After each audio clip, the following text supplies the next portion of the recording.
All right, everybody, part 4. This is an important one. Part 4, this is where we're going to map out everything on the neck blank that is crucial to the alignment, crucial to the functionality of the truss rod, being able to move the neck and adjust things. Carbon fiber rods. We're also going to map out the pitch. These are crucial measurements. So this is something that as a builder you have to find what works for you. You have to find measurements that work for the hardware you want to use, and that's all unique to each builder. So the way I do it is simply the way I do it. It's not the way to do it. Just please understand that. But for all intents and purposes for this video, I'm going to show you the way I do it. From the last video, we went ahead and made a nice straight cut on the headstock, and I've already mapped out the center line. I cannot stress enough that the center line is absolutely crucial. The center line is the lifeblood of all measurements of your instrument. If you don't have an accurately measured center line, things are going to be off. You're going to have problems. So, especially when you have a three-piece neck and you have a visual point of symmetry, you want to be sure that center line is nailed. We've got 12 right there. I'm going to measure down a little bit past where the fingerboard is going to go, about right here. Mark that.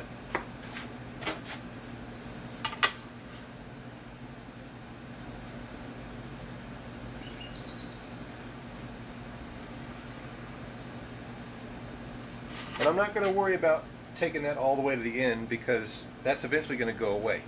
Now I'll explain that in a sec. The next thing we're going to define is where the nut is going to basically begin and end. What I mean by begin, that's where it's going to butt up next to the fingerboard. First, hydration is crucial.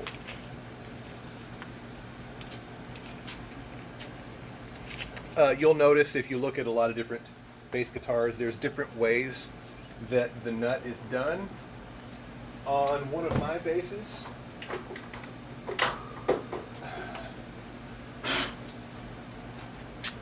the fingerboard ends and then the nut goes on thereafter.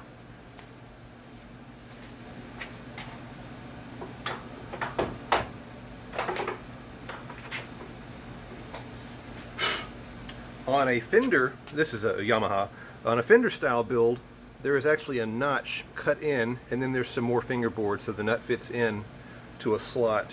I don't do it that way. I take the nut all the way down to the neck. So that's the difference there. Both designs work just fine.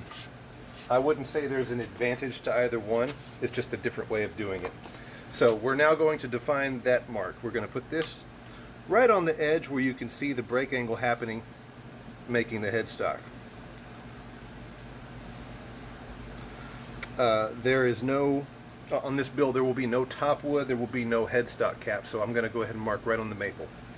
It's just going to be an open, this is a pro player by the way. So this is my entry level. Now I'm going to measure back. I do it just by look, but if I had to get nitpicky, about 5.5 millimeters. That's where the front of the nut / beginning of the fingerboard is going to be marked. Now that I have that, looks like so. I'll take my headstock template. Design your own headstock. Take the time to design your own headstock. Do your research. Look at other builders. Study their headstock and don't copy it. For God's sake, don't do that. That's rude and tacky. Take some time and design your own thing. Be influenced by other builders, of course, but don't just straight up copy. That is uncourteous. Alright, I'm going to trace this on. I have a center line. I've done this a million times, so if it looks easy, it's because I've put in a lot of time designing things and done this, hundreds of times. While I'm here, I'm going to mark the logo and then the tuner holes. There's a center punch that defines where each tuner hole is going to go. Same for the logo. And there's that. See? All right, here comes the fun part. Truss rods and carbon fiber rods. So I'm going to grab those pieces. Let's see, is this the 24? This is the 22. I'm going to use a 24-inch truss rod because this is a 34-inch scale build.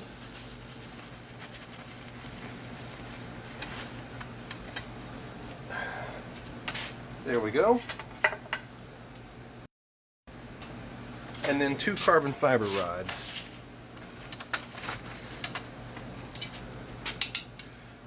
These are very, very stiff. They add a lot of rigidity to your neck. And the reason I put these in my builds, other builders don't, and that's okay. The reason I do put these in is I do a lot of alternate tunings. And sometimes I'll take strings a lot lower than they're supposed to go, and that relieves a lot of tension from the neck, and those rods help keep it a little bit straighter. It is still wood, it is still going to move, but if I can have the neck a little bit stiffer, that's what I want. All right.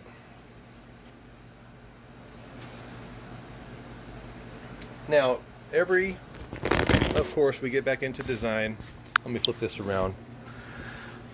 I like to put the end of the truss rod flush with the back of the nut, right where I'm pointing. I don't want it sticking out, and I don't want it back to where you can't see it. I want it right there, so that when you take off the cover that will live there eventually, you can get right to it, you can see it, and then we're lining this up on the center line. So what I'm going to do is make some marks. Find a truss rod that works for you. Some are dual action, some are one way. These I figured out that if I put a little mark right here and a mark right here, that tells me exactly what I need when it comes time to route that channel. So I'm going to take that off, and now we're going to move to the carbon fiber rods. I put a slight taper to my rods. Slight. I'm going to flip this back around because I need both hands.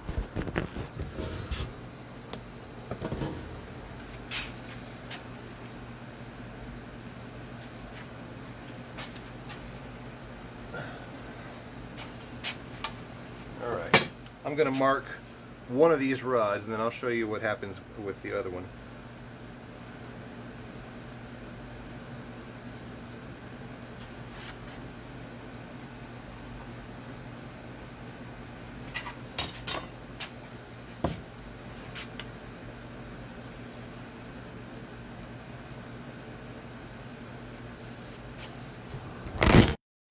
Flipping the camera. All right. This is telling me where the center of that carbon fiber rod is going to be, and I'm going to mirror that on this side. Sorry, this is hard to do. I should get a GoPro.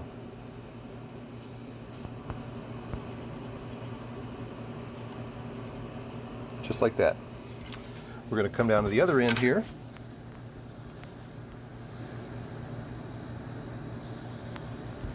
A protractor is a very good tool to invest in. Alright, we've got 4, 8, 9, 10. Get over here. 4, dang it. 4, 8, 9, 10. Alright, there's that. Sorry about the shaky camera. It's hard to do. Those are mapped out. This is just a template. This is basically a fingerboard that was slotted simply for length reference, 34 inch. I'm going to put that right on the end here where the nut is going to stop and the fingerboard is going to begin. And I'm just going to put a little mark down here on this end. And then on the sides of the neck, I am going to put a couple little notches. What these are going to tell me is where the pitch needs to begin. Putting those on the side. What is pitch? Pitch is what is necessary in order to get your strings down nice and low to the fingerboard. If I left this neck blank straight level and then put a bridge on and then put a fingerboard on, even if my saddles were bottomed out, that string action is going to be a mile high off that fingerboard. So what I'm going to do is I'm actually going to cut a slight downward angle into the top of this neck blank. You might think that's crazy if you've never heard of such a thing, but it's really common. Many brands of instruments builders, they do this, and it makes for a great playing experience. Again, it comes back to design. Every builder uses different hardware. They have a different amount of pitch that they put into their instruments. That's part of the design. That's part of what you're going for. I have some measurements that work for me in the hardware that I use. So I'm going to carefully measure those and mark those. Now do this on the side of the neck blank.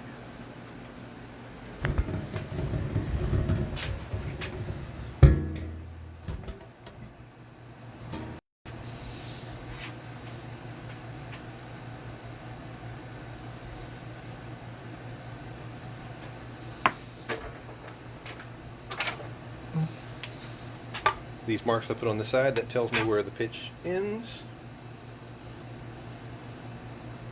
I'm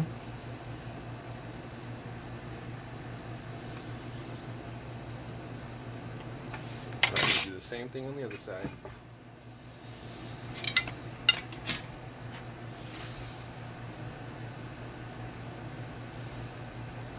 But as far as what amount of pitch, what angle you should use, or the measurement that you mark every time, that depends on what hardware you find works for you. And it's trial and error. It's something that you'll have to spend some time figuring out. Maybe some people are very computer savvy and they can just draw it up on a CAD program. Or maybe you have access to CNC and you can program that stuff. Go right ahead. And, you know, precision, if the technology aids in your precision, go for it. That's to your advantage as a builder.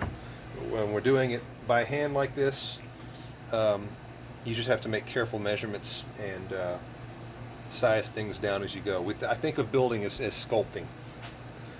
So it's a little bit more of an organic approach. Okay, there's our crucial marks. If you look here, it's kind of hard to see. The lighting is terrible. Let's try this. If you look, you can see that angle down on the side. Same on that side. That's all going to go away. Level back of the headstock. Okay, that's part 4. If you want to put your rods on and be sure that your marks that you laid out all line up as they should, that's a good thing to do. That looks good.